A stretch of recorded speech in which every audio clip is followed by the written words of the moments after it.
Tribune podcast. It was a long time since we had anything put up on internet, but now I will make it up to you because I have a special treat. I have my partner in crime, Mihai Marinescu, with me, so two laboratories will work on some important questions this evening. We'll start by saying a few things about this COVID situation. I had a lot of sometimes even disparaging remarks from our readers that we don't really talk that much about COVID. So now we'll rectify that just a bit. So then we'll go into some other subjects. So Mihai, how you been? Well, greetings to everybody listening to this. What can I say? From the point of view of COVID, I've been very good. I didn't catch this virus at all. And although I have been, in the presence of people who were infected, who had symptoms, who coughed, so on. Now I was for both years I've been very, very fine from this point of view. Yes, me too, thank God. And not that we are so lax, I guess, about COVID because we don't get it. So we are not afraid because, for purely egoistic reasons, because we haven't really been affected by it that much, but we have been affected by these restrictive lockdown measures. So for those that live further west than the two of us, meaning Western Europe or USA, Canada, God forbid, Australia. Here in Eastern Europe, if I may call it Eastern Europe, because whenever you call an Eastern European, he gets pissed off, because every Eastern European will probably tell you that he is Middle Europa, that is Middle Europe, or that he is not that East, and so on and so forth. This is very fluid. I'm Eastern. No problem for me that. Yeah, and I think Eastern. Geographically Romania is definitely an Eastern Europe. Croatia, not that much. I would say Croatia is partly Eastern Europe geographically and geopolitically, but this term has connotations that go much deeper than simple geography. And now, as we see on the example of these COVID lockdowns and social reforms that will hopefully not be permanent, that were brought by COVID lockdowns, that a certain part of Europe acted differently. That is to say that there is a kind of dividing line in Europe because the COVID measures in our part of the world were quite different. Now, in Romania, they were rather strict at the beginning, but now I think they are more lax. What do you say, Mihai? Well, about the restrictions right now, I have to say that I don't know exactly what are these restrictions at this moment, because nobody really cares about them anymore. Around here, you have, as an example, you have this idiotic rule in place that you have to walk with a mask on the street. But if the last winter, for example, I was in a city like Bucharest, in a big city, I was about the only one walking without a mask on the street, not even under the chin or something. And you had police hunting down people, who were walking alone on the street without a mask. And stuff like this. Right now, you see a lot of people walking, very relaxed, no mask. You pass by police officers, they don't tell you anything. The police doesn't care anymore, which is something very good. And that's about it. I think you have also some night restrictions for unvaccinated persons. You are not supposed to walk outside after 10 o'clock or something, but For example, last evening I returned home at midnight. Again, nobody asked me anything. You have this green certificate implemented theoretically in restaurants and so-called non-essential shops. It is taken into account in these big stores like corporate stores, these very big shops and malls. But other than that, you have these small places and small restaurants like the one I go to for about 10 years where nobody asks you anything. There is talk, and there has been talk for several months, that they would want to make that green certificate mandatory at work, that you cannot go to work without one. But right now, at the present stage of Romanian politics, it is very much dead and buried because the ruling coalition, which governed Romania last year, dissolved in the autumn, which was a very favorable thing for us because we passed the COVID wave last autumn, which happened here during a political crisis, which meant that the authorities and the government was pretty much impotent to implement anything, which is also always a favorable thing for us.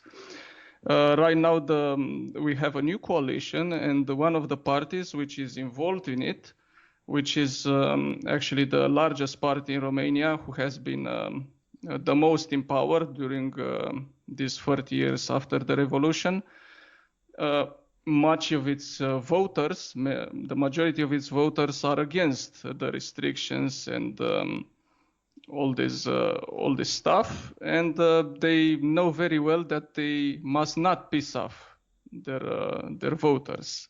This is why they just talk and say, yes, we need to implement something, but let's just analyze, because we don't want to be very rash. I don't think it really helps to have a certificate at work and so on. Let's this not politician do stuff. anything, in other words. Yes. Let's act as if we are doing something, but let's not actually do anything that would piss people off and get us less votes than more.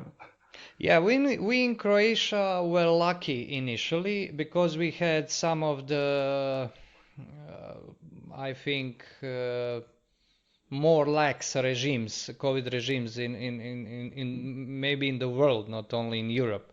Also, we have this typical, let's call it again, Eastern European kind of behavior where. Although I call it post-communist also, because you have a situation where no matter how strict the rules are on paper, there is no guarantee that they will be enforced. So people, they tell you that you have to do that, and then nobody sanctions you if you are not obeying. However, after this summer, we had a very bountiful tourist season, and almost all measures were eased because Croatia simply cannot function if it deprives itself from tourist revenue. But now they went with hardline measures, with enforcing COVID passes for going into public services, for instance, a post office and so on. Now, of course, in practice, that meant that in 2 weeks' time, already people started doing it, at least in smaller cities, where workers are not that much monitored at their workplace, and everything was kind of like back to normal. But what happens is that we are on the brink of a referendum that is poised to bring down the main decision-making body for COVID restrictions. Yes, I think we should learn from you on this score. You told me about it. Well, Croatia has a history of successful referendum attempts, because we had, for instance, referendum for inserting the qualification of marriage being between man and woman in Yeah, I know. constitution. Yeah, and it was very successful. It was, I think, only in Croatia and Slovakia it was successful. But in this case, I think that government will, that is to say, the ruling party will find some way to bring it down on constitutional court, you know, because people in constitutional court mostly their own people. But the very fact that in 15 days, in terrible weather, people managed to get overwhelmingly plentiful quantity of signatures, so they can apply for a referendum. Really induced some fear in COVID restriction fanatics. Now, I want to qualify something. When it comes to this situation, I think I speak for both of us when I say that there is really a coronavirus, and there is. Well, yes, it yeah. is. And So I know people, I personally know people, you know, who got sick. Some of them who even ended up in the hospital. Yeah. Because, you know, it can happen, and you know, it's this whole talk about proper medication, because there is really efficient medication, which if you take during the first days, it mostly, for the majority of people, it prevents, you know, from developing severe symptoms. But that's the thing, you know, many people, especially during last year, didn't know what to do, you know, as they caught the damn thing. And yeah, some ended up in the hospital, others, you know, stayed at home, but were not really well for a week or something like this. It can happen, you know. I don't want to judge this and you know, just say, well, it's just a cold or just a simple flu. Although I see that this new variant, which everybody's talking about, this Omicron thing, is, from what I gathered, it's really just a cold. It is very mild, yes. I have a good source of information from these medical circles. Some people I know, I have a friend, very, very close friend, who is a nurse in a COVID department of the hospital in the second biggest Croatian city. So she works, she's in last, how long this goes on, some 2 years, she's at the forefront of this medical combat. The main problem, I think, and this is, I'm saying this because I want to qualify a standpoint, is that corona puts a great strain on medical system. To be more precise, in Croatia we have a lack of trained anesthesiologists.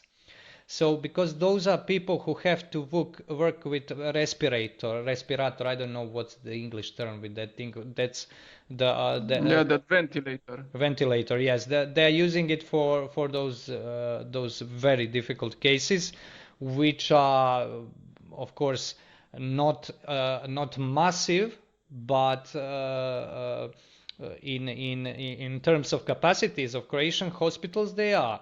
So yes, in Romania too. Yeah, and this is not a small thing. Let us be clear about this. I mean, this is not the sort of pandemics that people fall dead in the streets. But if you need an operation in hospital, they will operate you only if it is something that is really life-threatening or something like that, because they don't have, or if you want to be your own anesthesiologist and have a bottle of schnapps to knock yourself out as they cut you open, you know.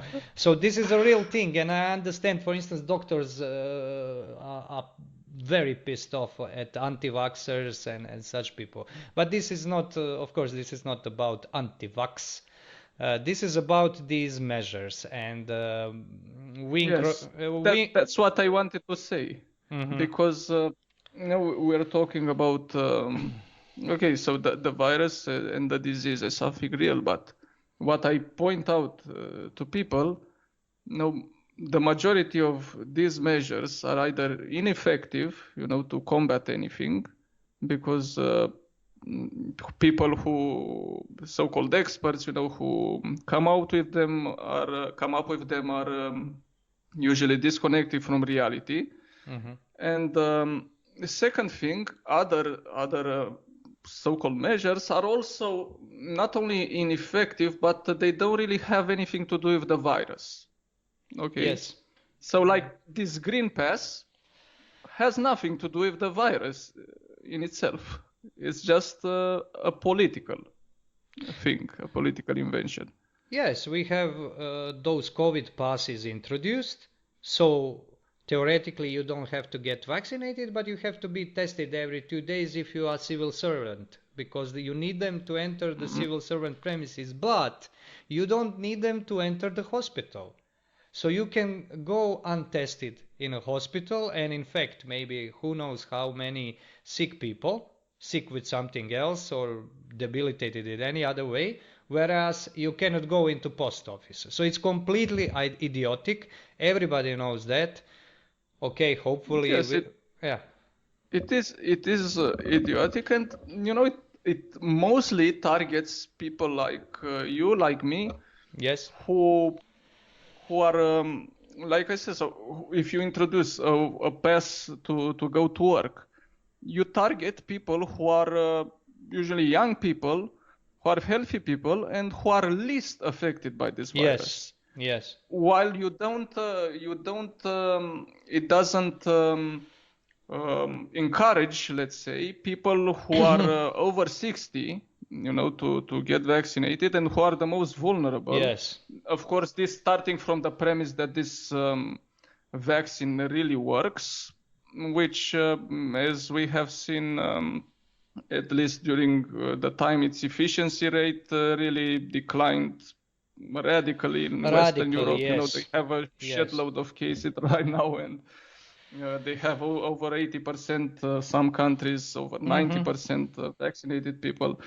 But let's start from this premise that it actually works. Okay, so it's good.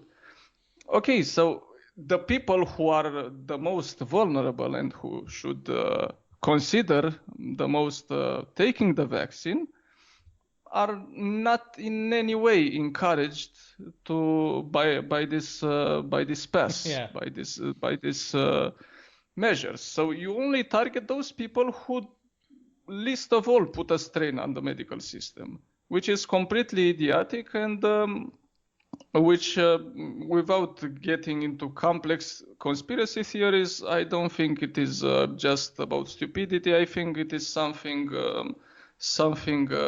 done with intention.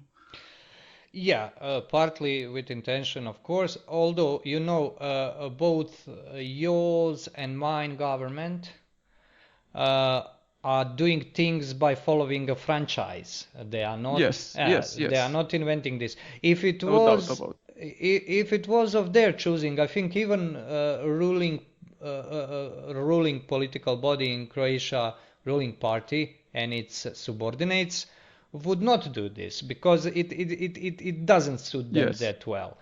But it's coming. It's a worldwide franchise. So. I hope when Croatia will pass the referendum, although it doesn't mean that we'll accomplish much with that, but it's very good that people stay alert and don't get used to it. And this is, I think, the point. This is the point. Most important. This is the point where you, I hope, listeners recognize that you are listening to Kali Tribune podcast, because now we'll try to go a bit deeper. Getting used to this new normal. Now, the very term is pretty awkward to me. Sounds not something that falls nicely to my ears, so to speak. Because this term was used in other occasions. For instance, transsexuals used it sometimes in their what they call it, their protest for their rights, because assuming that there is not normal that excludes them from ability to change their, as they call it, gender and so on, and choose. By this changing gender, I mean the most extreme things that we see now further west, where gender change is not really doesn't really have to be medical sex change, but merely decision of a person who wants to be identified on his or her ID as a different sex than he really or she really is. They also talked about new normal. So this new is something that bothers me, because all those measures come hand in hand with a lot of other tendencies we are seeing around us and in the midst of our societies, and more our private lives. So the thing is that if people get used to this, I don't think that anybody in power right now intends to stop it. I don't think that this pandemic is meant to have an end. There is a...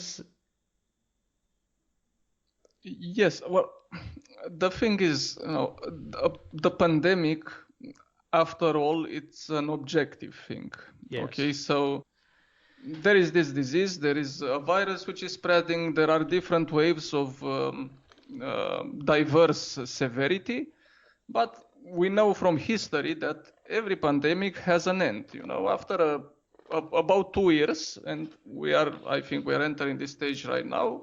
The thing just wear itself out, and it ends. And I think that this stage is happening right now. I think this whole corona, this whole COVID, will in the near future become treated like any form of flu.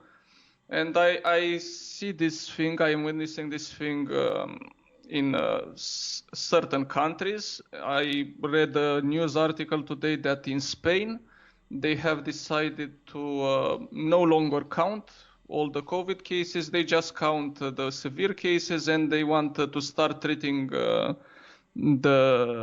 thing like the common flu. So, like it or not, even if those in power, the decision makers, those with interest, the Pfizer CEO, Ursula von der Leyen, and her husband, and so on, don't like it, the thing will no longer be tenable, because okay, we will witness probably in the next few weeks, we will see the media try to hype up the hysteria again, try to artificially prolong the crisis, but most people see through it right now. Nobody takes this thing so serious anymore, and in the end they will just have to drop it. Of course, they might want to try to find some other motives, other pretexts for totalitarian measures. I don't know. Climate change, global warming, Greta Thunberg might be back on central stage sometime soon. I don't know, this sort of thing, but I think that this pandemic in itself will see its end even officially very soon. Well, hopefully it will. The problem is, or should I say rather, it's not a problem, but there is a point that some things became a little bit more obvious than they used to before this situation occurred. And those are some things that are happening in Europe. I won't say worldwide, because, well, we are better informed about Europe here, the rest of Europe, and that is that what I noticed, that the harshness of measures, and what is more important, the populace accepting those measures is more pronounced in the countries that are considered to be liberal than in the countries that are considered to be still backwards on their path to progress to political and civil freedoms and so on and so forth. Case in point, I don't know, have you seen that, but there were protests in Netherlands, in Yes, big yes, cities, yes. and in Amsterdam, people were getting beaten up by police. Yes, I saw that. And In in sorry to interrupt you. You know, there was this meme posted by you know who, the Romanian guy we both watch. You know, Vulsan, if I can say his name here. It was a meme. It was one side by side two pictures. One was New Year's celebrations in a city in Romania, you know, with 30% vaccination rate, and you had people, you know, in the street partying and so on. And the next picture was New Year's celebrations in the Netherlands with 85% vaccination rate. And there were people fighting with the police and you know, all that sorts of things, which I found it somewhat funny. Yes, go on. Sorry. Yeah, well, I think that this indicates to something deeper and something that should be put in context, because I think that common notion of progressive society is such that it is less governed by ideology. That is to say, that is less, let's say, coercive to people's private lives. The very idea would be, let's say, that free society would be that society in which you are free to do everything you want as long as you don't let's say, not bother others, but prevent them from enjoying their freedom. So it's some kind of freedom of complete indifference. Everybody is free to do whatever he wants, unless he is starting to coerce somebody else. However, in societies that are at least understood to be quite developed in this way, we see something different. So we see kind of like very harsh restrictive measures that are massively even accepted by the populace. So the measures that are coercing that freedoms that are supposedly sacrosanct and held as the very bedrock of society. Whereas in societies where you still have this lingering idea that not everything is permissible, or rather not everything is good just simply because somebody wants it, but because it is bad in itself, the situation is kind of more lax. I think this merits some inspection. My idea about this is that we more and more see that this progressivism, or as it is pejoratively sometimes called liberalism, not entirely accurately, of course, is in itself ideology, and as an ideology or as a political metaphysics, the term I prefer because it is more precise, it is in its essence coercive. So not everybody can be, let's say, at home in some ideology. Of course, communists, for instance, were very straightforward with their idea of how society should be, and they were very clear about what kind of people are enemies and what kind of people should be in all kinds of ways removed from society, even killed in the early days of communism and so on. However, I think that we now see that this ideological structure of Western societies has in itself inherent the same propensity, that is of the same nature, that its very essence is coercive. It seems paradoxical because it all goes under the banner of freedom, negative freedom from, But more and more we see that this freedom is not absolute freedom, but something else. What's your take on that? Well, the first thing when it comes to this sort of paradox I think of is this scene from The Demons, by Dostoevsky, where you have a gathering of revolutionaries. No, it's a very funny scene, very comical. They were supposed to be this very egalitarian. Everybody was equal. There were no leaders and so on. And one of them says, "But this is not an official meeting of ours." And another guy says, but let's vote if it is an official meeting or not.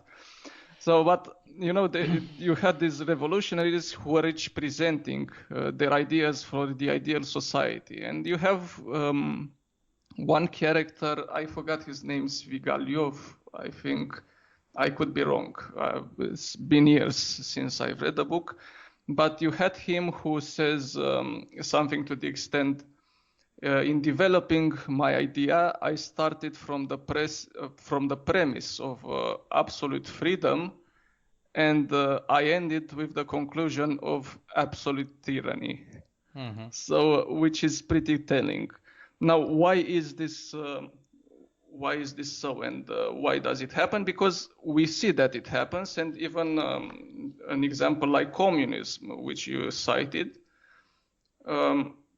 Its initial objectives were not different from, let's say, classical liberalism.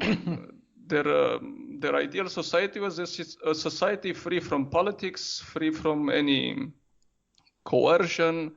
Everybody equal, everybody, living their lives at the full.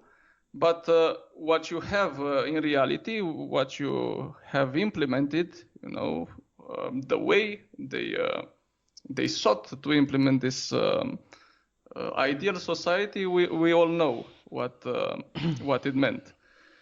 So why does this happen, and why we see another proof during these days? I think, of course, there is a large variety of reasons, but I think of 3 of them right now. One of them you already cited.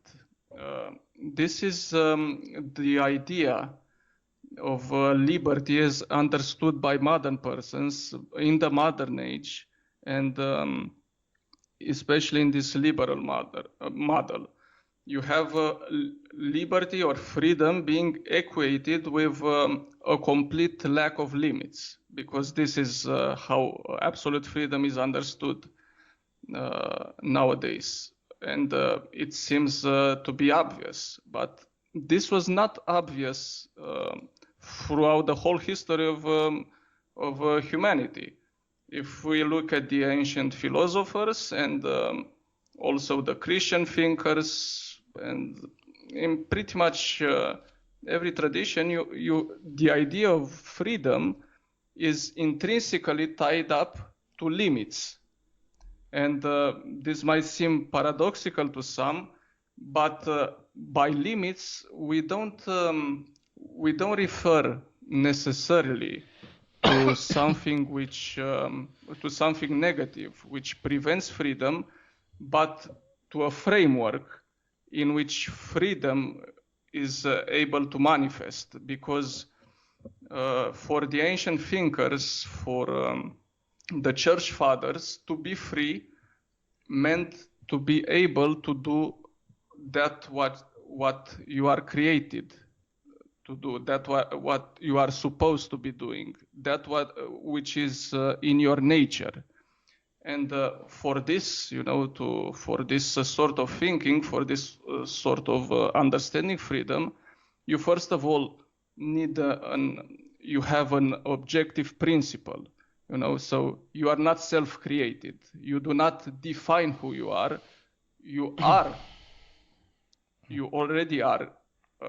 You have an identity which is fixed, which is not a product of your own psychology, which is not a product of your own choosing, and you act upon this identity. Your actions flow from who you are. What you do flows from who you are. And when you conceive freedom, the ability, the framework, in which your identity can manifest, who you are can manifest, you have a completely different picture than when you consider the individual as completely dissociated from any, let's say, any identity, any essence, which is not of his own making, of his own choosing, and whose objective is to simply do whatever he wants, to be able to manifest however he wants, with no reference to any framework, to any principle. So this is the first reason which I cite. A completely different and a completely false conception of freedom, which is outside any framework and any principle, any objective principle. The second reason which I see is that this type of liberal thinking, and I include classical liberalism too in what I'm saying now.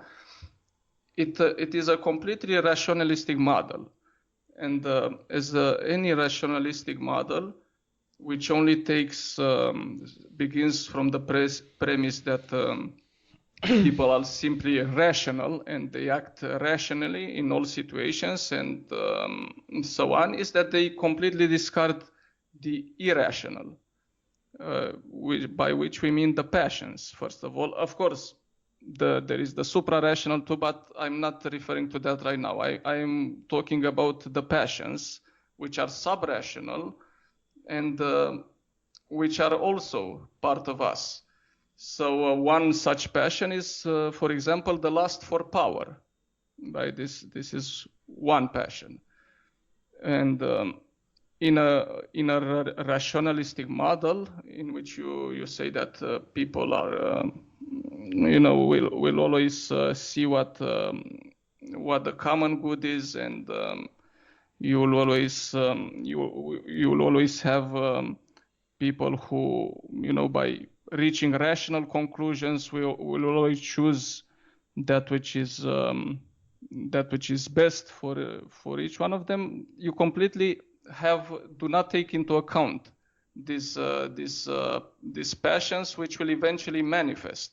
When the situation makes it possible. So what we have nowadays in such countries is precisely this lust for power now taking center stage. Something which was apparently a relic of the past. In free societies, democratic societies, which things like this didn't happen. So it's not really about ideology as it is about human nature and how we act. And the third reason I see is that, and this can be conflated with the first one, if we may say so. This very principle you cited, that you could be free until you interfere with another person's ability to be free. Now, this principle doesn't really hold any water when you see it more closely, because, like I said, there is no framework, no principle to define where these limits are. Where does my freedom interfere with another person's freedom? Of course, in the days of classical liberalism, when you still had a lot of classical philosophy still in place, this was more common sense. And I think this is why this principle of limiting freedoms by another person's freedom was in place for so long, without being really dissected, because yes, for the most part of modern history, it was kind of common sense. But now when we see this politically correct ideologies and so on, which talk about microaggressions and pretty much everything you say, you do, even if you breathe too loudly, you are liable to be accused of insulting someone or breaking another person's ability to be free and be whatever he is. Then you arrive to this. This thing doesn't mean anything anymore because there is no principle, no framework, like I said. So these so-called limits are free to be decided by anyone who has the power to do it. So in the end, it becomes a question of power, not of any principle. So if someone decides, for example, nowadays that if you are a healthy 15-year-old, for example, like a child who is mostly unaffected by COVID, by not vaccinating yourself, you are preventing some, 19-year-olds to live for another year or so, and you should be punished for that, then that is so. You are right. It is something far deeper than ideology. That's why I use a term like political metaphysics, because metaphysics cannot really be politics. It's not a political thing. But no, it's not. Yeah, but nowadays politics is used as metaphysics, and I'll try to explain what I mean. It is not that abstract as it seems. As you said, there is no criterion of the good towards which the human action should order itself, as it was in classical understanding of man, that was retained even in modern age by inertia, maybe, because what you call common sense. Yes, by inertia. It was accepted. The other reason was, I think, excuse me, because this political metaphysics, this politics we now have in the West, had a competition with other kinds of modern political metaphysics, as fascism, that very quickly bite the dust. It was destroyed very quickly, and communism, which was partly destroyed but not entirely, because in all post-communist countries you have these communist elites, especially secret services, people who are still holding a lot of reins of power, if not all. In Russia, probably the main movers and shakers are still at least descendants from the KGB people. So it's something that is peculiar for communism, because it was a communist state, was such kind of state that secret services were the most important. At one point you said that communism had this idea of abolishing politics. They had an idea of that state will wither out, but wither away, that is. But the transitory stage was that everything has to be politicized, in the sense that everything has to be made a product of conscious decisions of people, so that man can have full power over his own life, man understood as a collective, let's say, generic being, as they call it. And that ended up with trying to politicize everything. When you try to politicize everything, you have to have secret services that will check on you, are you politicized enough in a proper sense. But I'm saying this not to make a digression, but I'm saying this to make a note that this is what I think in liberal countries happening. Precisely this politicization of everything.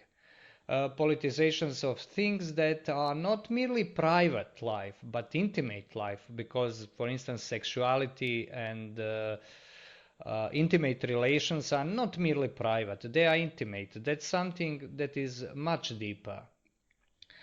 And what we see with this state of things in politics is that this, I still shudder to call it liberal, I don't have a right name to put to it, this progressivism this coercive freedom, politics of coercive freedom, in fact, has a kind of object towards it wants to, so to speak, intends to steer human beings. And this seems to be to arrive at the lowest common denominator of humanity, which is, in my opinion, contained in this term equality. Interesting thing is that this is something that was brought at the scene in 18th century Enlightenment. You have Enlightenment thinkers who kind of kind of explicated this idea in a very crude form. But when at the beginning, when idea is just germinating, you can very clearly see the motives of people who are coming with this idea. And it is very clear that I'm thinking now, for instance, on Helvetius, one Enlightenment philosophy. His idea was that the substance of history, of society, of everything is man. Man is the measure. But the measure of man is something that he calls mass total. That is to say, the majority of people, the majority of happiness of people, where happiness is understood as enjoying material well-being, be it in pleasure and such things, be it in wealth and so on and so forth. And the only relevant historical or political action is the one that maximizes this well-being. This was later taken on by utilitarians, and then after utilitarians, I would say, with some reservation, come these liberal theories of early liberals like John St. Mill. Now, why am I putting this forward? You were also talking about passions. And passions really come into play here, because originally, when we were talking about ethical freedom, in Aristotle, for instance, who is very important for this classical understanding, because he was a man who devoted a lot of his thinking to what you called common sense. The idea is that, and I'm paraphrasing the first sentence from Nicomachean Ethics of his, every human activity, every human productive activity, and every human endeavor seems to be striving towards the good. And the whole question of his ethics is, what is good? So the assumption is, from the start, that you are striving towards something that is outside of man. That is, so to speak, giving man his form.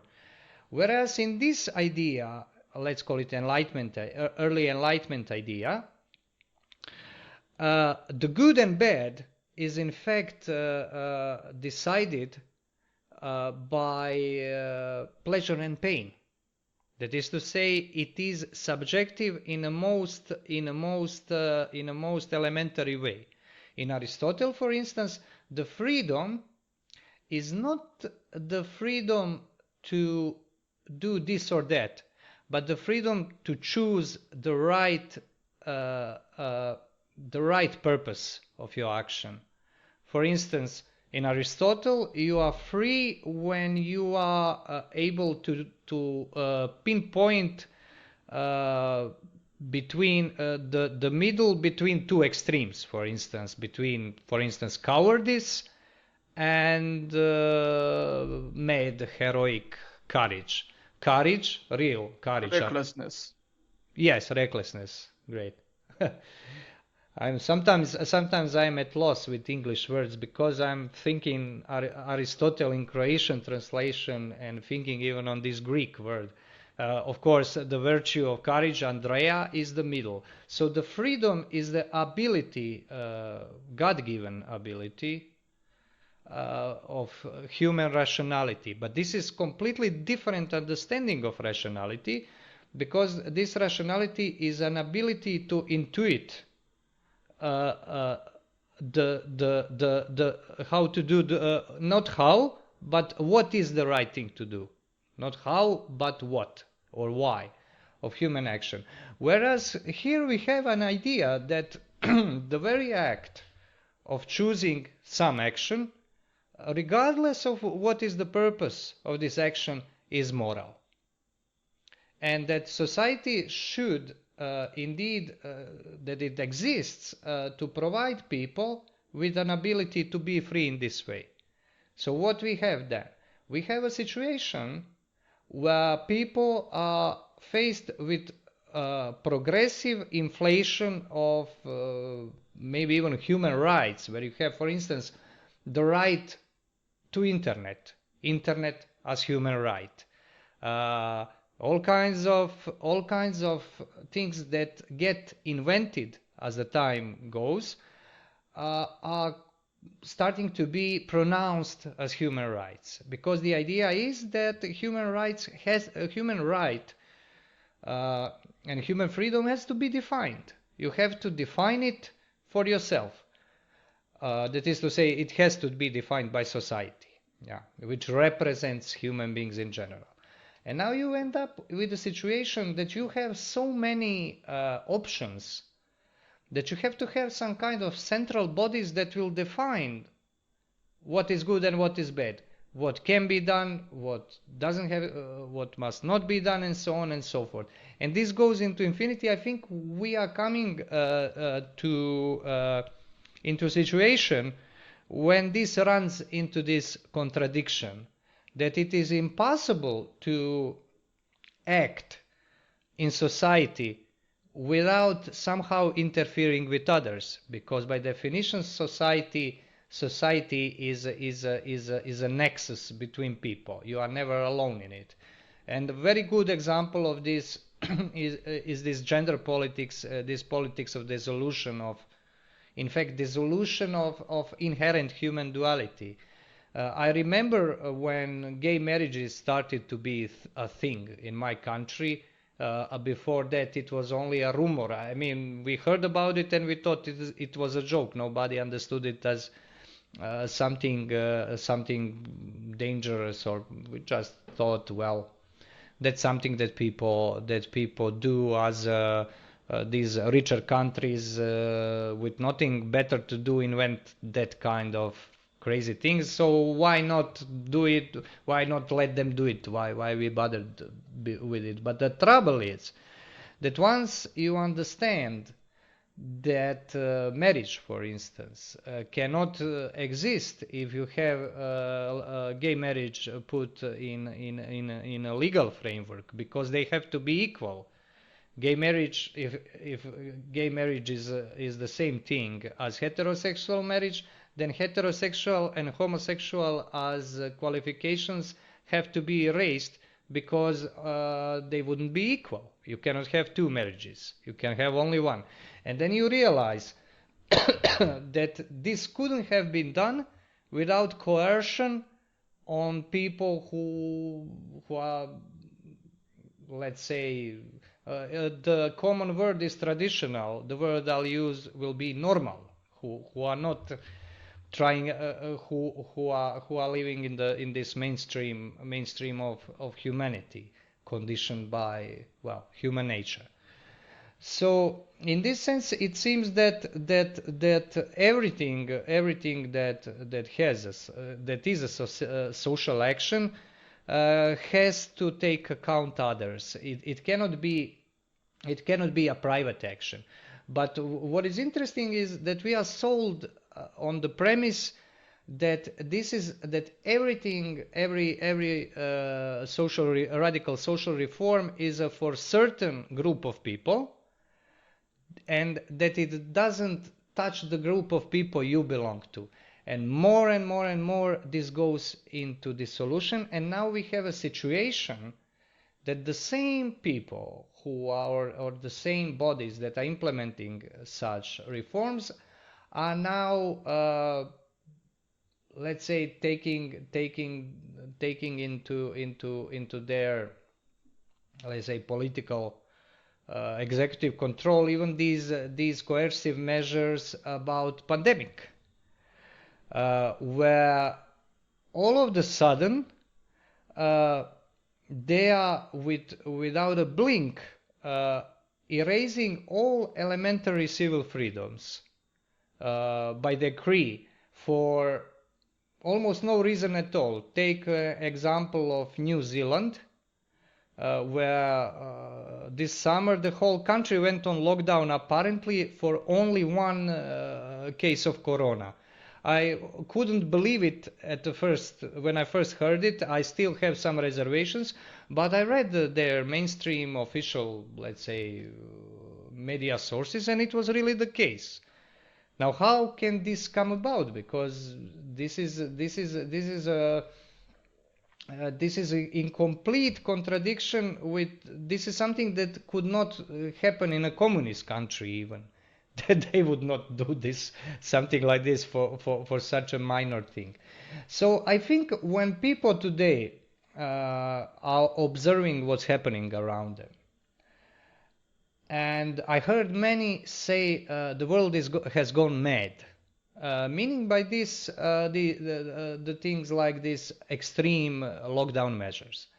I think they forget that the things that are going on and that have been going on long before these pandemics are just as crazy. For instance, if you are watching, for instance, British BBC or some of those, I think they have these two state televisions. I don't know, BBC and Thames. I try not to. Yeah, but I was watching for research purposes.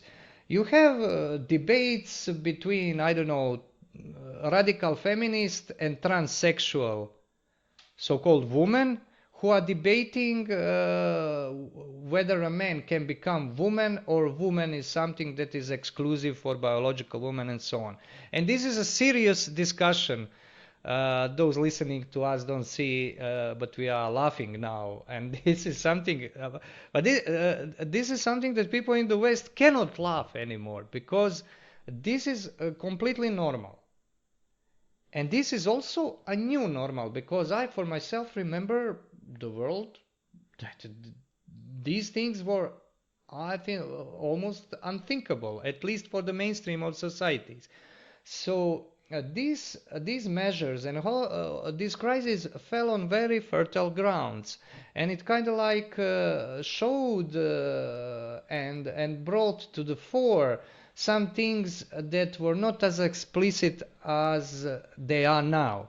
And I think this all goes in the same context. It's all same thing, in a sense.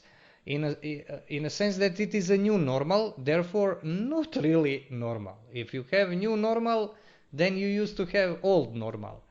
But I think that the tendency of the politics that brought us to the situation that there are young people in the West who don't know what sex they are, because sex is now gender. That is to say, sex was turned into gender a few years ago. Now it's not even a gender. It's a figment of imagination, and they are lost in it. I don't know that they have any notion of other normal anymore. So I think this very symbol of new normality is very ominous to me for this reason. And this is why I think that a lot of these things can go on for a very long time, even indefinitely. For corona measures, I agree with you, these pandemics will stop at some point. But acting as if it is still on can go on, at least in some parts of the world. I really think this is possible. Because the climate in which other even crazier things that I just mentioned became normal, there is nothing to prevent this remaining normal, that you have to flash some kind of permit to go in the post office and so on. I mean, think about it. You already have bathrooms for I don't know how many, 10 genders or something like that. If something like that is normal, became normal, then these things we see with corona is nothing. This is a rather small thing, because after all, dissolving the duality between man and woman is dissolving human being, especially as a political creature. Because to get back to Aristotle, I think he was fundamentally right about one thing, and that is that man is originally two. Because when he starts contemplating how society, politeia, that is to say political community, comes to pass, he says we have to find one first element into which we can resolve society, to see what it is. And he says this element is man and woman. This is and their relationship, because from this comes family, from family comes everything else. It is not therefore some kind of individual, some kind of atomic one. It is always two. And as we know, most of us, at least men, heterosexual men, understanding woman is not something that can be accomplished in this life. And I'm not ironic in the least, because no, me neither. I gave that up about, I don't know, some decade ago, I think.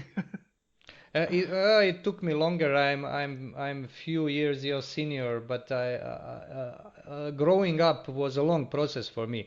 But what I want to say by this is yes, for me too. It's still ongoing, I think. The thing is with human being is that human being can never be this atomic individual. But what I meant with this non-comprehension of woman, of course, this doesn't mean that men and women have no understanding, but entirely understand male mind, entirely intuiting female mind. This is impossibility. This is a final limit to intellectual capacities. You cannot, because there is a fundamental difference, but this difference exists as one in unity, because that's how family comes to pass. And family is a hard work. Not only family, relationship, marriage, it's a diplomacy, it's million of moving parts that you have to manage and fight an uphill battle to try to make it work. Whereas with these reforms, when you for instance, when you erase this difference between men and women to a point where this is the matter of choice, all of these difficulties evaporate, but all of the reality also. So what I meant by this narration of mine was not to digress, but to say that the political symbolism of this pandemic came on very fertile ground for very nefarious developments in the future. That's what I think. You said a lot of things here, and I would like just to add one thing, which let's say brings our initial argument to a close. I mean, the end and the beginning meet. In the fact which you said about this. These things, like, for example, so-called gay marriage and marriage, as there is only one marriage, they cannot both exist. You know, if one exists, the other cannot. And we come to this paradoxical situation where this, let's say, system of absolute freedom becomes a situation where you are free to be anything you want except normal. So there is only one taboo, and this taboo is being normal. And I need to qualify this, because someone can bring the objections like nobody is ever telling you that you are not supposed to be what you are considering to be normal. Like, I don't know, nobody says that you are not allowed to have a heterosexual marriage. Nobody says that you cannot love whoever you want. Just don't say that this is the only way to do it. Don't say that only this is normal. Accept the right of someone else to have a different view and act differently and so on. And this is the whole perversity of this matter, because people just don't see how, by accepting, let's say, that there are different normalities, so on, you are prevented from actually participating in the actual normality. And how is that? Well, for the simple reason that if you accept in your heart that, for example, not just verbal, but in your heart, if you submit to the idea that yes, two men or two women can be married, like a man and a woman is married, then it is impossible for you to live, to participate in what marriage actually means. To give just one example, to illustrate this point, you have this thing, right, in the scriptures that the man and the woman become one body, right? So they become a unity. Yes. Okay, if you accept and you think, that two men, so two similar substances actually, right, can make a unity, then you actually don't believe that there is a unity, because unity always comes as a result of meeting of complementarities. There cannot be a unity between two things of the same kind.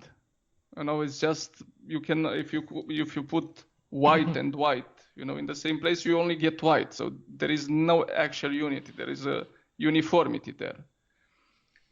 So this is the thing, you, by accepting, this state of affairs of so-called absolute freedoms for everything, regardless of qualification, then you are actually saying that there exist no principles, there is nothing outside the human psyche and the human psychology, or whatever you want to put it. And by doing that, it is obvious that you cannot participate in anything which is beyond the human, beyond the psychology, beyond this world in the end. So you cannot really believe in God in such a situation, because you are practically affirming the supremacy of the human becoming the sole measure of everything which is real and which is unreal. The former maxim of Protagoras. And by doing this, whatever God you believe in is just an idol, another idol of the human mind.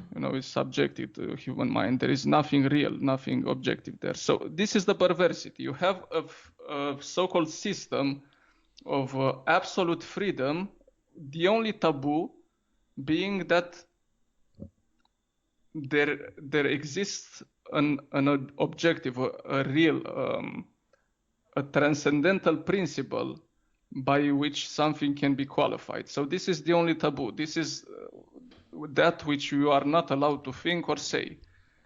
So in the end, you have a system where reality and everything with it is jettisoned outside altogether, and you have a fantasy world, practically. This is what I wanted to add, and I think this is what finally does justice to Dostoevsky's argument, that in the end, the only way such a system can exist is through a complete control, a system of total control. You need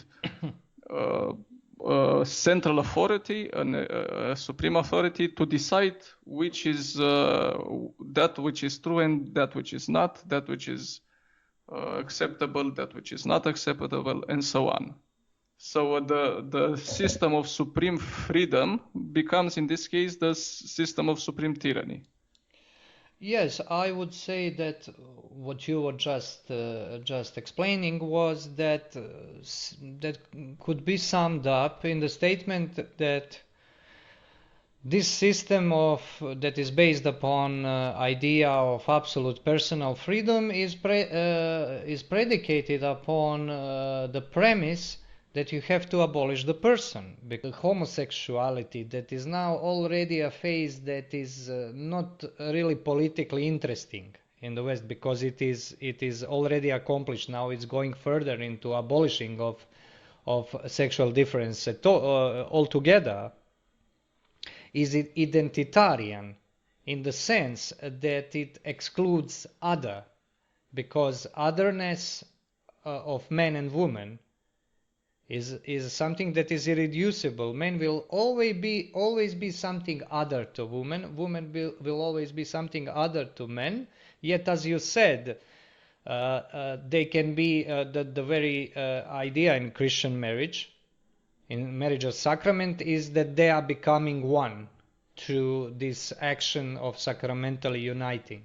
And this is a kind of personal unity, not to go too deep into it. It's personal, not in a sense that they are becoming one person, but it is predicated upon understanding the man as a person, which is something we owe to Christianity. I won't go too deep into that, because I'm just mentioning it because I think people tend to forget sometimes, intellectuals especially, that this understanding is not something that existed in this explicit and clear form before.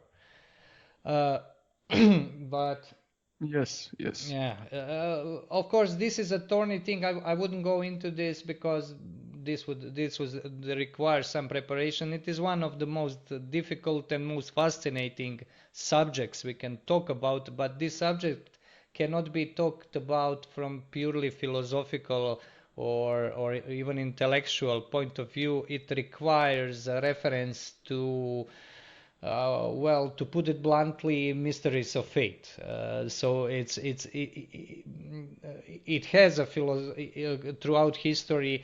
It acquired some metaphysical explications that were needed in order to bring it to understanding of men, but the real understanding of it is something that is not in the capacity of human mind, in the sense that you can give clear definitions. Person as a concrete human person, you or I, we cannot be defined in the same sense as we can be defined as a species, human beings. You are human being, that is definition, but the person you are, that's something else. So we won't go too deep into that, but I think we can safely say that this system of freedom seems to be predicated upon eradication of the source of freedom, and that's personhood. That's something I would definitely agree upon. The thing is that I don't see this process as having an inherent end in itself. We talked about communism. Communism failed. And although it is being used piecemeal, communist philosophy in modern politics, nominally politics of the left, essentially communist as a system of communism as it was conceived by Marxists, I don't think has a chance anymore in history. Same as fascism in its original forms. Because in communism, there was this idea of revolution that was supposed to be an eschatological event that really cannot be described. Marx was famous for this, that he never really gave a description of that society, that post-historical society that will finally end the history of human bondage to his conditioning, outside conditioning from nature and exploitation and so on. But this system we called liberalism, progressivism at various points in our talk. This is something different in the sense that it doesn't have even this eschatological point, So there is not transitory stage, because communism had this stage of transition that was called socialism, where they could implement all kinds of measures and give all kind of theoretical explanations why revolution is still not coming. So why we have, for instance, we have to do this 5 years plan, and when we do this plan, when we collectivize, for instance, or agricultural property, when we collectivize the industry, and then there will come another stage, and after that it's over, it's communism, it's revolution. And it of course never happened. This system, I believe, is not moving along those lines. I don't know, have you noticed it? But there seems to be no proclaimed purpose to it. Only purpose one could maybe deduce would be freedom, completely unqualified freedom. Nobody says freedom for what, but some kind of freedom of. How it seems to be a progressive and completely automatic removal of all impediments to that absolute freedom from everything. And in my opinion, this is quite different than communism. This is quite peculiar to the stage at historical stage we are living in. Of course, in various in different intensity, because you in Romania, me in Croatia, we are not in the same situation as, for instance, our friend Didre is in Ireland. Believe me, this is already a different world, and it is all Europe still, but there is a very deep division, I think, now in the mentality, different mentalities in Europe, because it is being divided along these lines, because this more eastern part seems to be in different intensity rejecting those progressive moves. Because I say moves in for a lack of better term, because I don't think this is really a conscious political project, but it is simply explication of something that was not as explicit maybe in the 80s, I think, before the fall of Berlin Wall and the great geopolitical realignments. So in this sense, I think it is new. I would use the term I found in Eric Vogelin, one German, very interesting German philosopher. He called it authoritarian present. So present in temporal sense, authoritarian now, where every new step towards greater freedom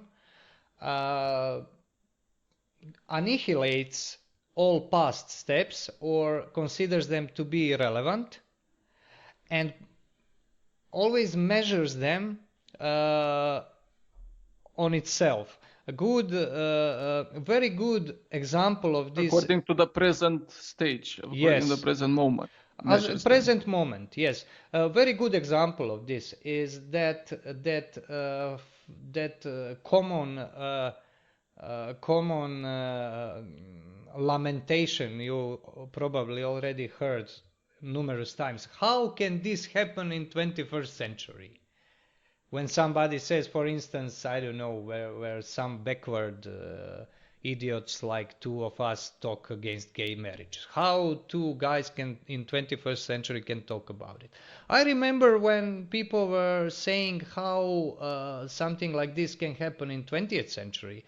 And Vogelin, for instance, traced this idea and the expression of this idea to the second half of 18th century. When they started talking this, what I want to point out, this is new. This is historically rather shallow, something of rather shallow roots. It's a rather new historical idea that is now coming to a point where it is accelerating at an enormous pace. So things in this sexual politics, I mention it once more because it is very important, because it is a central problem. It is the battleground where this all plays out. The things that were radical a year ago are not radical anymore. And every step less radical step is discarded, and people who are not up to date with progress are discarded also. A revolution is eating its young. Nothing new about that, but what is different is that this seems to be the perfect form of that revolutionary metaphysics of progress, that it really came to the point of utter simplicity, where you don't need, like Marxists needed, very complex economical and political theories that had to be implemented by geopolitical means, because successful communists were very shrewd in the political sense, and they had to manage the country. They had to wage wars and so on and so forth. Nowadays, this is something that happens on almost automatic level. And the political system that we call Western democracies now seem to be absolutely conducive to this. That there is no need to kind of like bring down these all the institutions of society. Not meaning something like marriage and so on, something so fundamental, but parliaments, governments, police, and so on. And the other thing is that the people more and more seem to be accepting of it, accepting to an extent that communism was never accepted. I can say for myself, remembering the at least last 10 years of a communist state, that nobody really took it seriously at that point. You know, if somebody took it seriously, police had an eye on him, because this guy is taking this crap seriously. He really believes in this self-management in comrades. He's unpredictable. Yeah. He's an idiot, because they were cynical. You know, in communism at late stages, the main players become the secret services people and their hangers-on, because they are people who know how to manage things. You know, they are not in the end, yeah, they are ideological, but they are more realistic than ideological. So this was the way they were thinking. In this situation, I think we have something different. I think we have very spontaneous, very powerful destructive process that really gives no respite, that always moves forward, because communism didn't move forward after some point. It was very conservative, in effect, very conservative society, because it is planned economy, and when you have a planned economy, you cannot bring in innovation spontaneously. You are intentionally preventing some innovations because they don't fit in your political conception how society should be. So it had this mechanism of resistance to change, whereas this system does not have this. It's a permanent change, permanent and on more or less now, I think, even yearly basis, because what was radical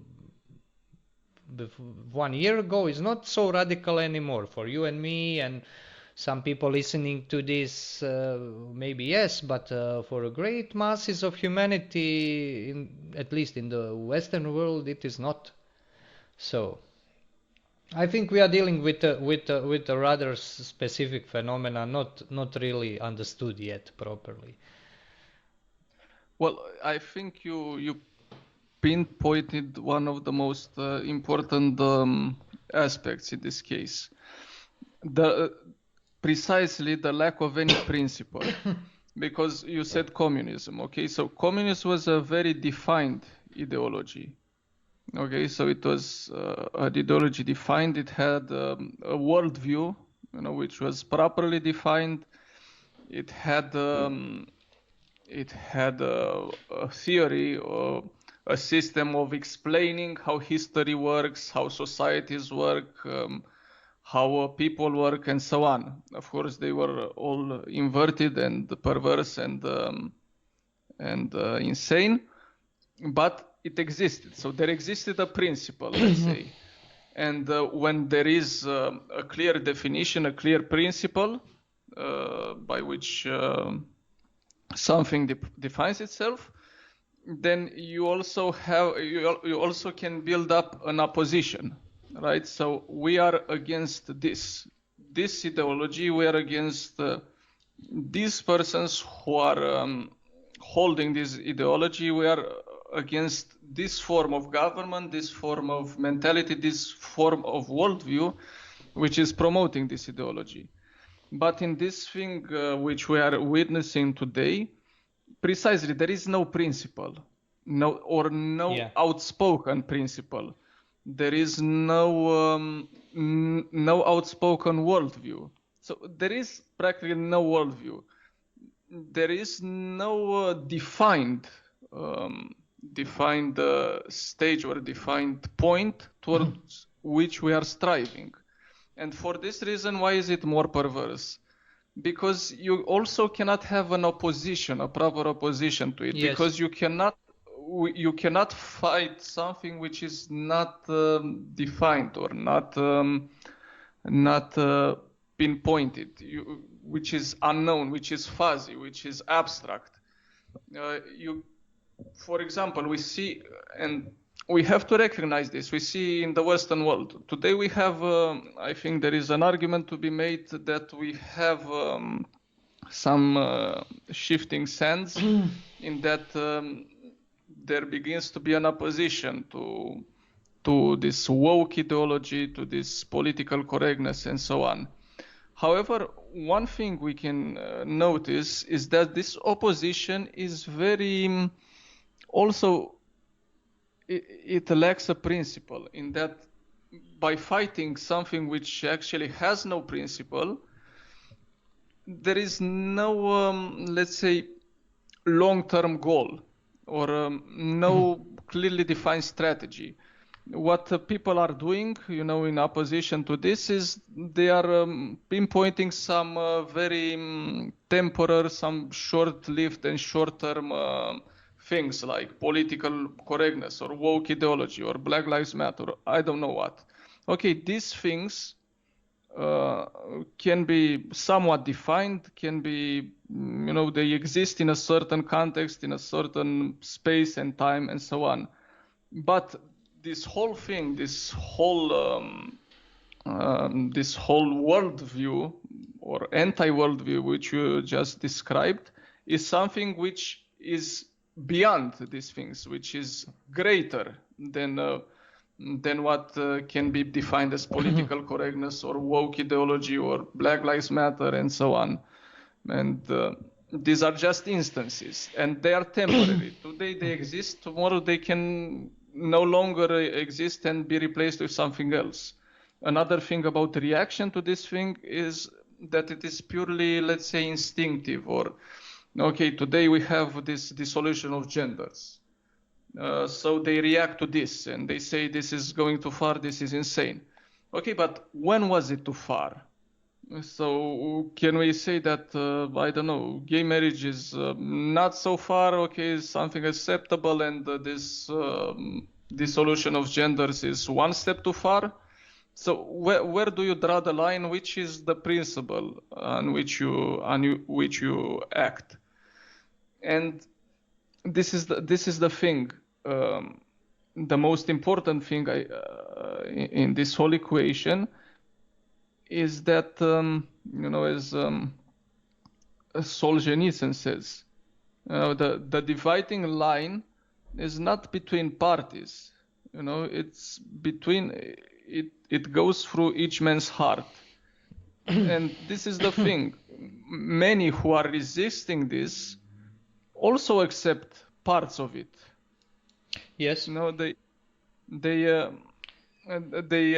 do not see it, and of course we if we are honest, we must also count ourselves in this, because we do not live apart from the society, and although we may be more vigilant than others, surely some premises pass without us noticing it, that there is a problem with them.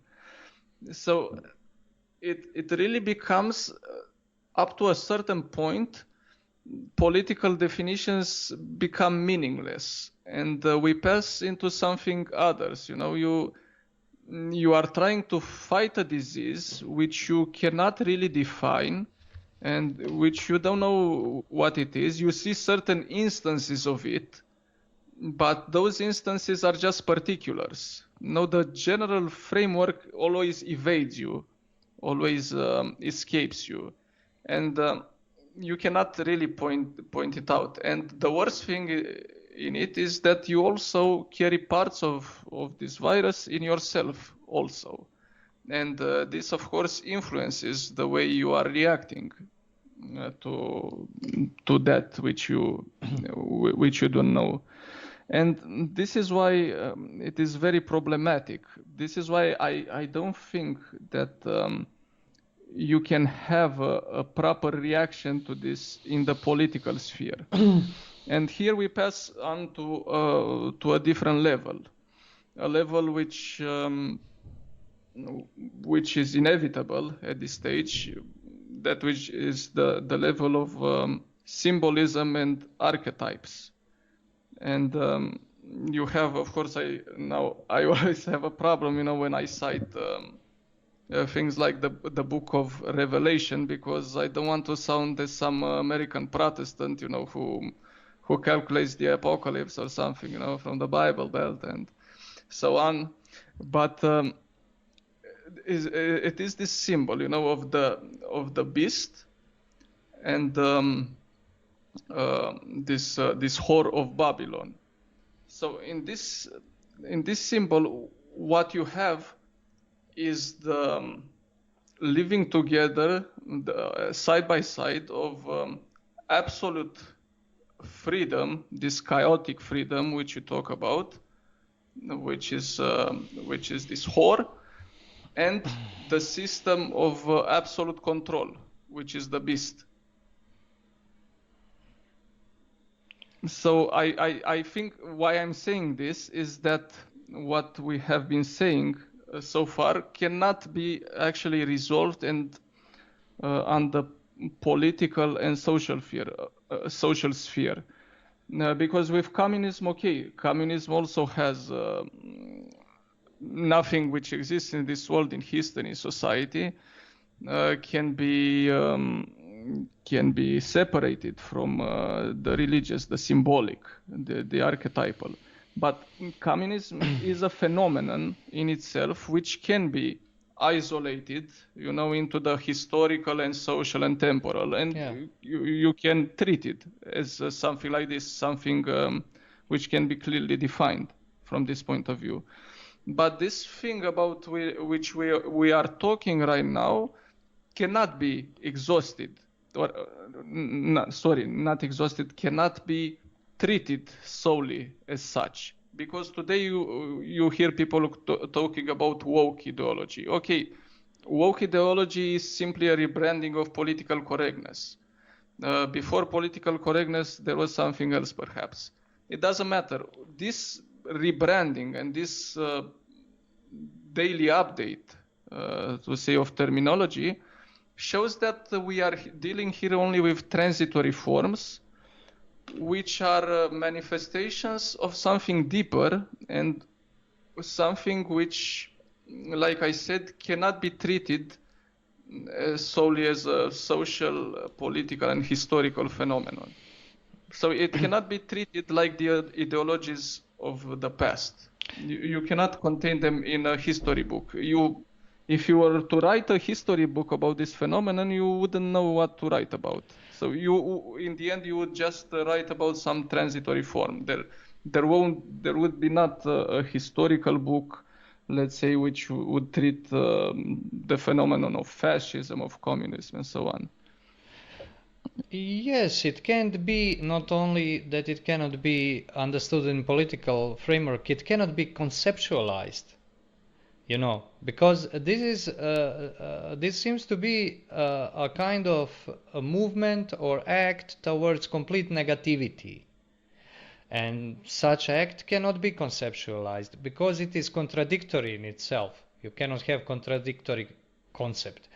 When you can't conceptualize, you have to symbolize. All those symbols are not merely subjective constructs. So, for instance, I think that every society is working on a symbolical level at most important points of its existence.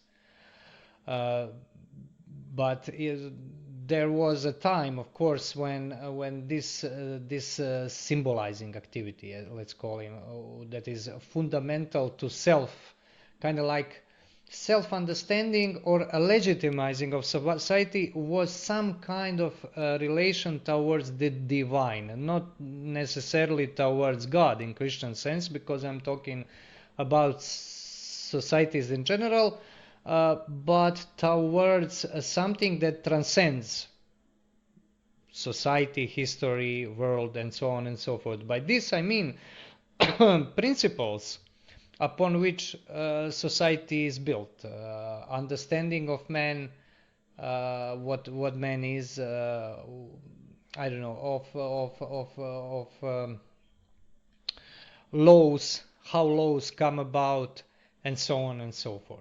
I mean, we talked about, for instance, the notion of person.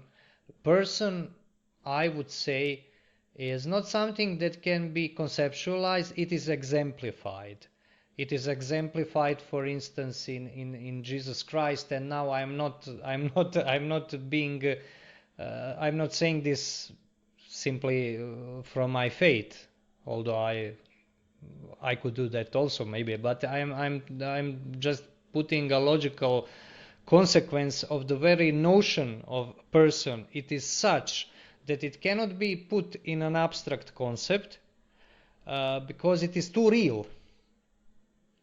And the very notion was acquired by trying to resolve apparent contradiction that God can at the same time be both man and God, that he can be incarnated.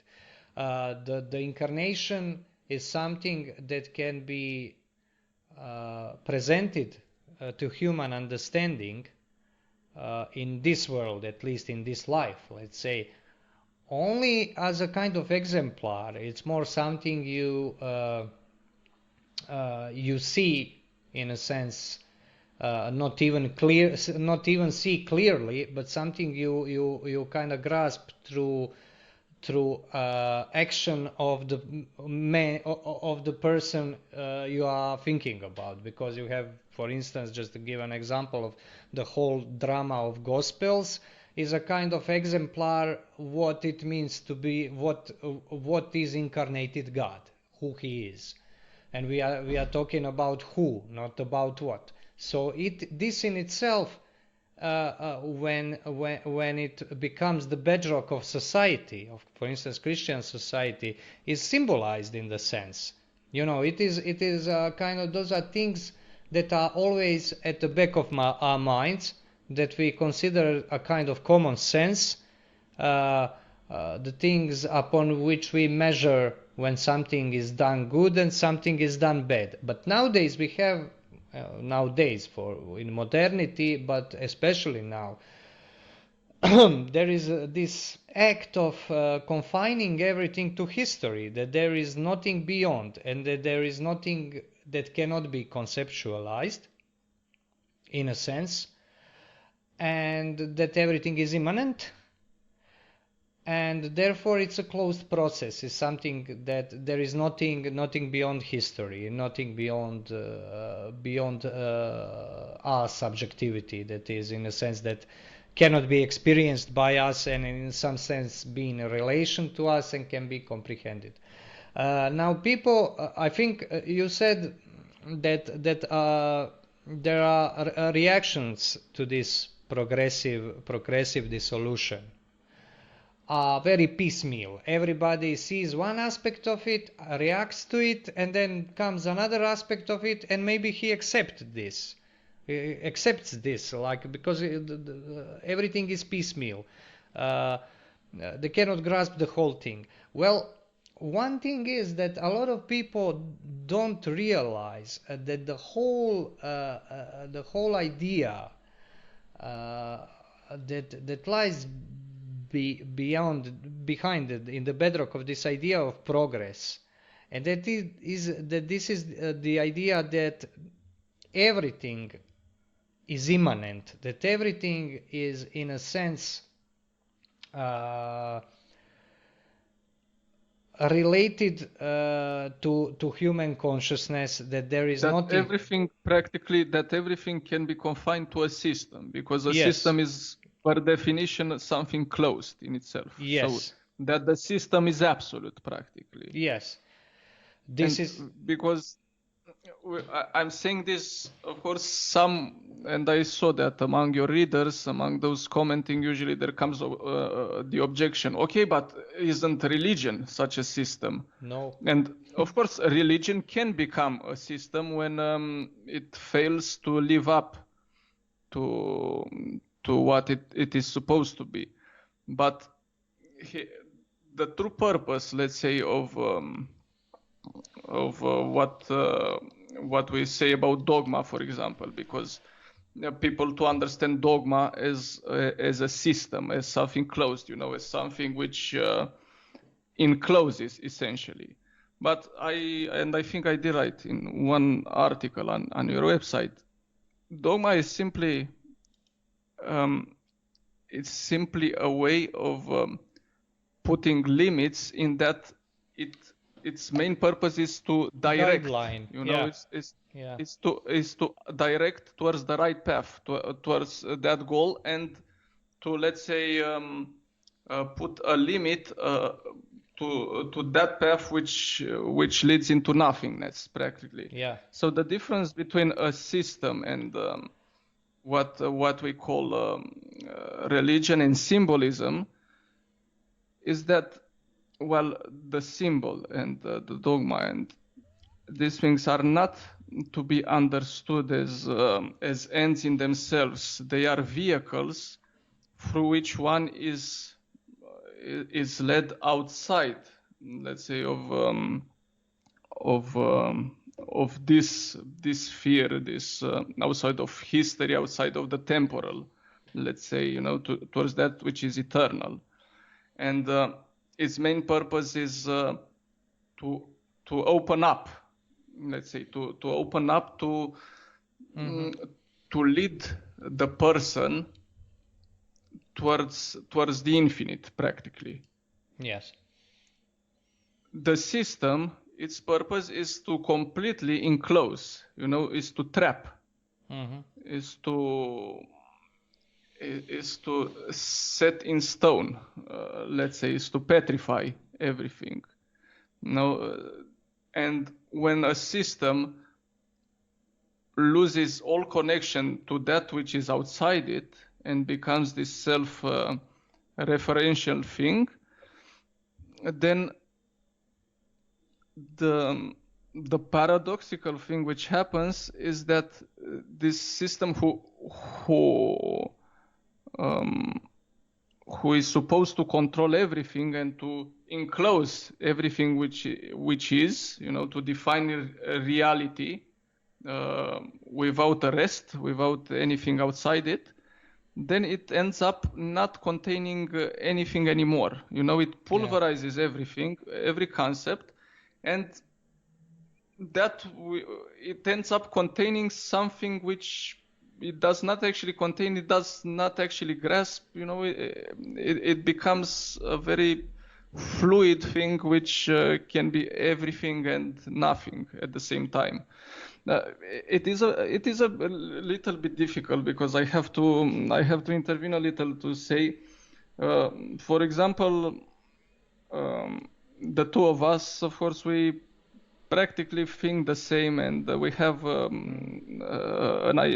not an identical but a similar thought process, and we can understand each other very easily, even though me or you don't properly express an idea with words, we kind of understand what we're talking Yes, about, yes. and there's no difficulty. But I have no doubt that for some of your listeners who are listening to this and we who don't have our thought process, and by this I don't mean that we are in some way superior.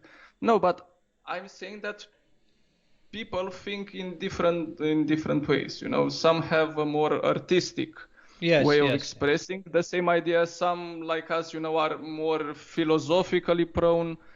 Others, I don't know. Others like other types of arguments or other types of ways to understanding. So it may be at this point very difficult for some of our listeners to really grasp what we are talking about, and it might seem that we have entered the domain in which we are talking gibberish.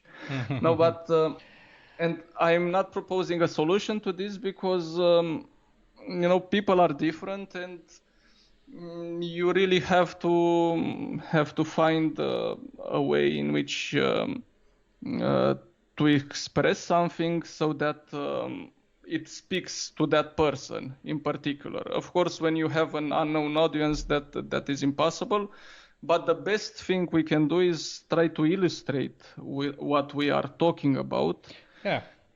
In a variety of ways, so that you know, more people can grasp what we are talking about.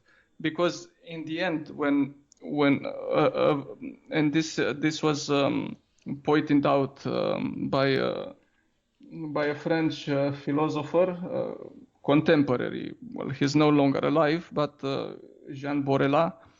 I think I told you sometimes he was partly tied up to the traditionalist schools, and then he critiqued their main idea of the transcendental unity of religions, so on. But it's not important. What is important is that he described, for example, the purpose of language in different contexts. So in philosophy, you know, in religion, in metaphysics, the purpose of the language is not to enclose, you know, the concept. It's not to Yes. define it, to pinpoint it exactly, you know, in every single aspect. But on the contrary, the purpose of language is to be a vehicle which can awaken personal understanding in the person listening to the word. Yeah, well, language is a mean of division rather than unity. And this is and this I'm mentioning this because it ties up to what you said earlier, that there is a conflation, not a conflation, an inflation of all sorts of definitions of rights. Everything needs to be written down on paper. So there is this tendency to use language not as a vehicle towards understanding, but a vehicle which petrifies, which locks up, which traps the concept, which makes the concept untransparent. You know, instead, it descends in the end into some kind of nominalism, where words and concepts and everything doesn't have an objective reality. It just becomes what somebody defines it. Yes, it is nominalism. Someone in power defines it.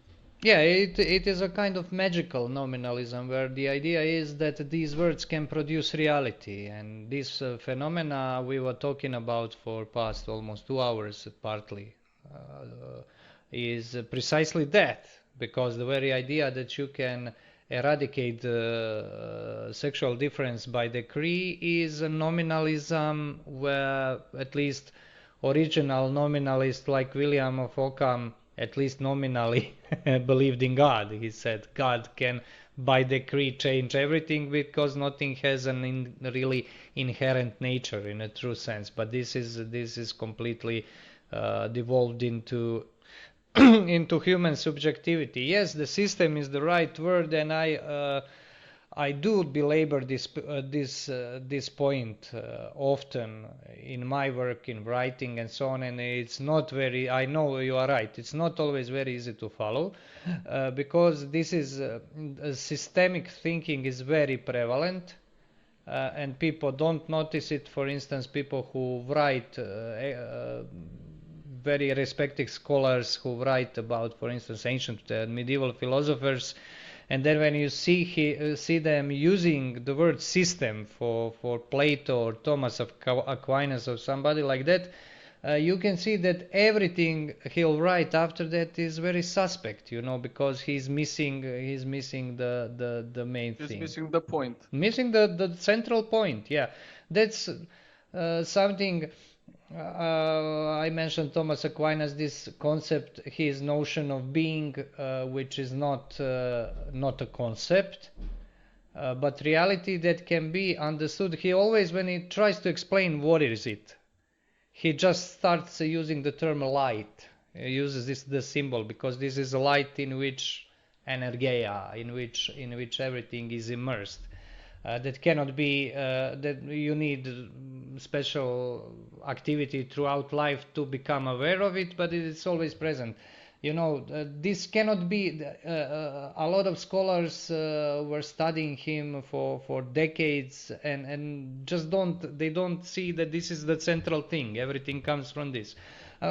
Partly I think there are historical reasons, because there are really very, very sharp demarcations between some epochs and our modern epoch, or postmodern, whatever we'll call it, dissolution of modern epoch, as I would call it now, is something that is radically different, and it is predicated upon this radical cut with the past. But to wrap this up, we are talking more than 2 hours now. And if we can wrap this up, what we said at the beginning, about the concept of freedom being intrinsically tied up to the idea of limits. The symbol, and we haven't actually properly defined what a symbol is. I can just say briefly that it is let's say a meeting place between different levels of reality, and also an expression, a manifested expression of something which is hidden, let's say, which is intuited, which cannot be perceived through the senses. And this symbol, whose purpose we said it is to open up, to lead one beyond, is closely tied up to what in Christianity, and very uniquely in Christianity, we say about embodiment, about the word becoming flesh, and by this not only referring to the incarnation of Christ, but to how this world exists, as everything as a manifestation, as a visible, as a sensible, a manifestation of that which is unseen, which is hidden, which is beyond. And we can clearly see that in the very notion of embodiment, you have the notion of limit. Everything, for something to be embodied, to have a concrete existence, means to be, in a way, limited, in that these limits make its identity. I also use that geometrical symbolism.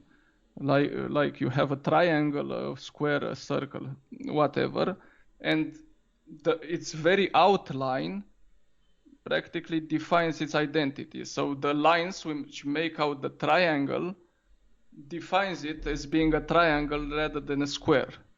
Mm-hmm.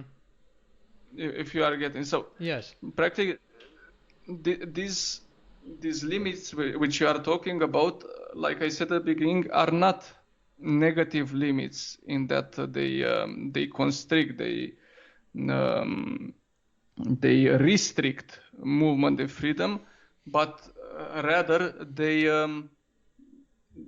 provide a certain framework. They make a suitable vessel for a certain identity. They provide the means, the tools from which a person, for example, can become what it is, what it is supposed to become. They provide the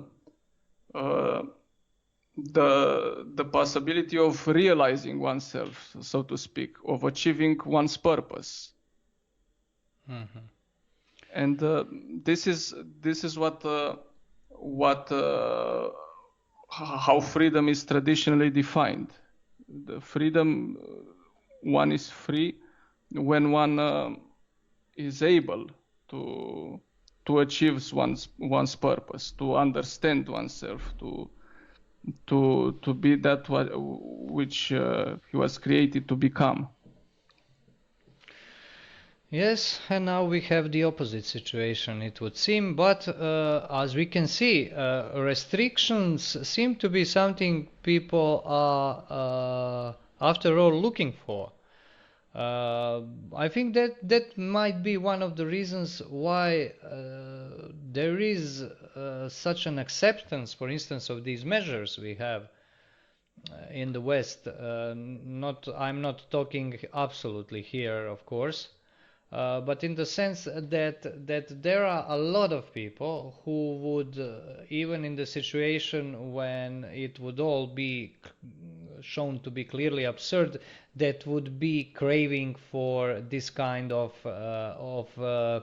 controlled society, in the sense that you have to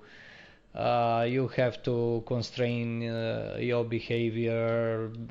I don't know, to. Yes, because I think something is instinctual. If what I said is true, and that limits is what provide, let's say, the proper framework in which purpose can take place, then in this whole dissolving environment where everything outpours, over the limits dissolve and so on, people have a natural instinct for a purpose. Of course, this is a natural instinct. One cannot exist without a purpose. That's not a meaningful life. So people are searching for a meaning, a purpose, and they look for that which normally, provide this purpose, which makes this purpose manifest. Of course, in this case, we have some pseudo limits or arbitrary limits,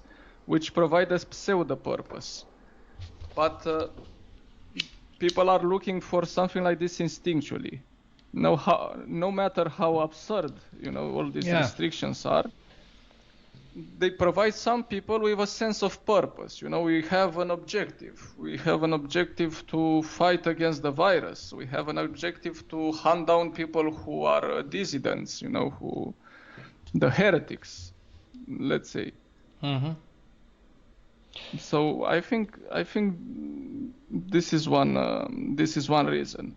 Of course, we are talking about the level of the average human being, not those who actively profit from increased powers and so on. No, for the average human person who has no personal gain in all of this, whom on the contrary may actually suffer loss during this whole situation, but it is overcompensated by the fact that he actually has a purpose, a visible purpose in mind. He, I don't know, no longer posts comments on Facebook about the latest next Netflix series. He has actually something meaningful to say, to protest against the anti-vaxxers, to to demand that it be closed up, locked up in some sort of concentration camp or something like that.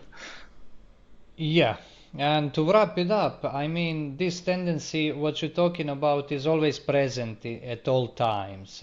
It is nothing new now, but what is new now is that framework is such that this could happen on a mass scale. You know, masses of people could behave like this, and this is something I am observing. Truth be told, through media, because obviously I'm not traveling much now. It's not something I observe around me or where I live, but well, I live in a bigger place. Sorry for interrupting right now. So I have a greater variety, of people to observe, and I can see a greater variety of ways of reacting to this thing. Yeah, but as I said, I mean, I would like to say nothing new under the sun, but I think this is, and I'm not talking strictly about COVID-19 crisis, but the whole context we laid out in this podcast is something that really escalated. That is really not something that can be measured in contrast to something else. You cannot, I don't know, can we compare this situation, the acceleration of all those crazy societal reforms happening, with something that happened maybe 100 years ago? So I don't really think it applies. No, and you know what's really particular to this case is the lack of proportion. Yeah. Okay, so yeah, we could understand in the first few months nobody really knew how bad this thing was. From the rumors which were circulating back then, you could gather that this is a new equivalent of the plague, which of course is something else. But months later, when you saw the bigger picture, you really have this sense of complete disproportion. Okay, so people at all times, during whole epidemics, acted crazily. The order dissolved and there was chaos.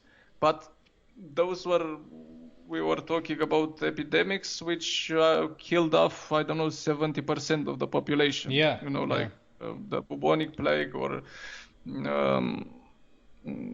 leprosy or other such stuff. Here you don't have something like this. You have something, okay, so it is more severe, more serious than a common flu, but it is nothing compared to those epidemics which we mentioned in the past. So this is, I think, very new. It is the complete disproportion between the reaction and the reality. Yeah, and this is the problem. Put in context, this is the problem of this framework already being progressively dissolved when this happened.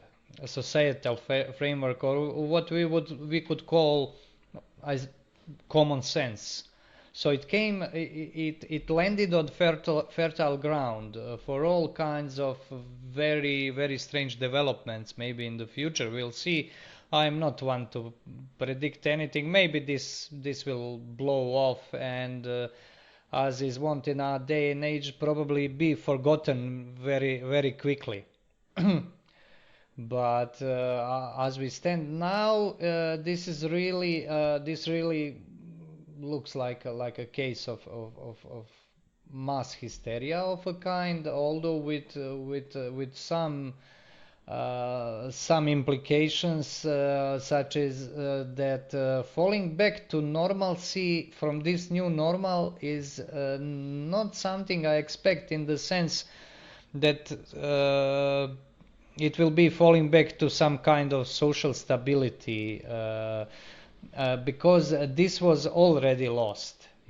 So this is also lost for other reasons, some of which we were talking about. Of course, not everybody would agree with us Yes, I think I also see that. I also see things going into complete relativism, and I give just one example. On this, until now you had this notion of experts, of science, of people who know what they're talking about. Okay, so it was mostly illusory, but there was something objective there. You had objective science, which you could fall back to in order to get at least partially an intelligent and objective evaluation of a phenomenon or a situation. But now it is obvious that the experts really devolved into a complete parody of themselves. I never saw so many contradictions in a row. I mean, what they say today is completely different from what they said yesterday, and there is not one single apology, not one single admittance that we were wrong, we didn't evaluate correctly. No, they just go as if they have been saying that for the whole time, and people see through this, and the so-called trust, in the so-called experts has completely disappeared. Yes, trust in institutions also. This is the problem, what will this be replaced with? And what I see this being replaced with is some sort of what we could call epistemological anarchy. When every post, every random guy appearing on the internet becomes an authority, and this is a very dangerous situation. Yes, that's along the lines of what I meant. Yeah, because it came on. It all happened in the situation where this complete atomization of opinion of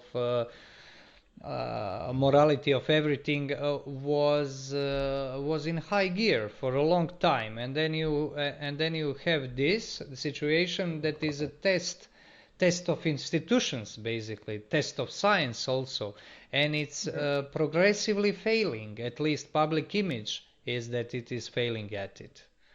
So for this reason, it is very hard to predict how this will end up, how the situation will look like when this passes, when this is over.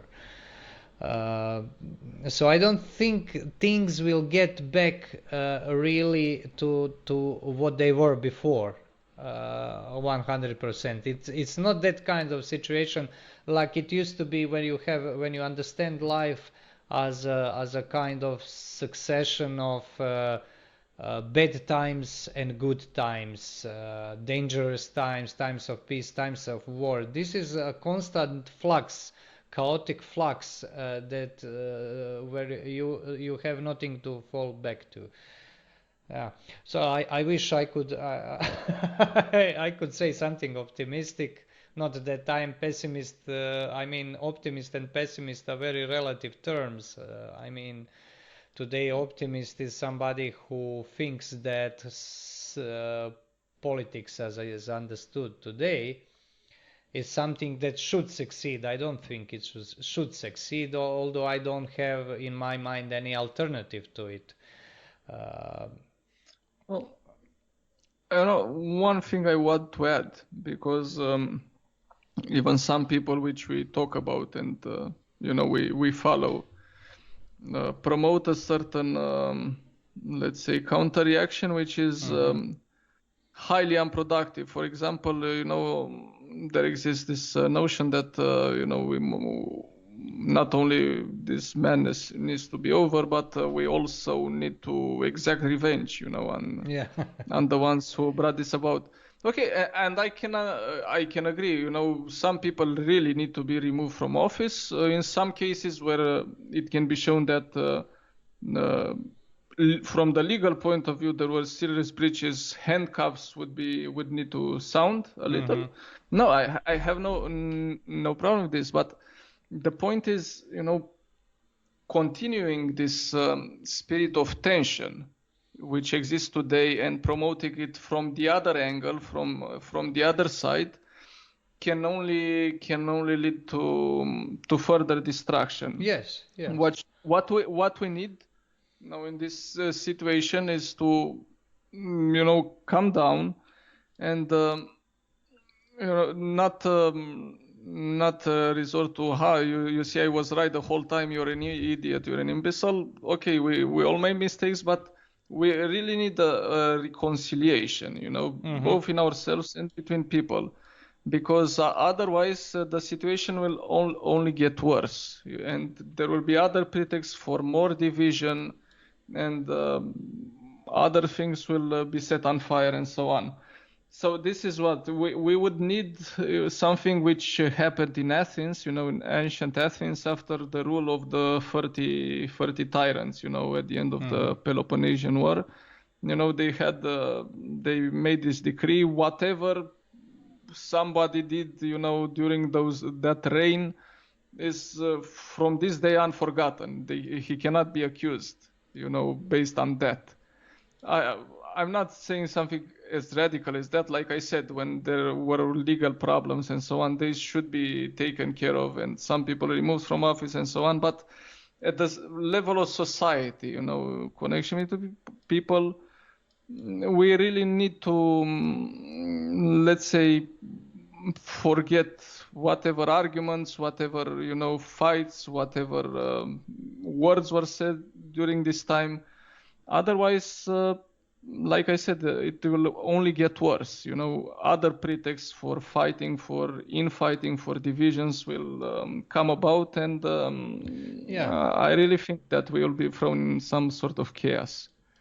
And perhaps not our societies, not Croatia and Romania, but some Western societies, things further west, which if something goes on there, then we will not be left unaffected. Of course. This is the danger. Yeah, we are on the outskirts, but we of course get affected by everything that happens at the center. Yeah, well, this was a long podcast. I say yes, we covered a lot of ground, although we covered in fact not more than one or two subjects, but obviously there is a lot to be said about them. So to all our listeners, thanks to going through this with us, and stay tuned for other content from Kali Tribune. Thank you, and have a nice night, evening, whatever. Yeah.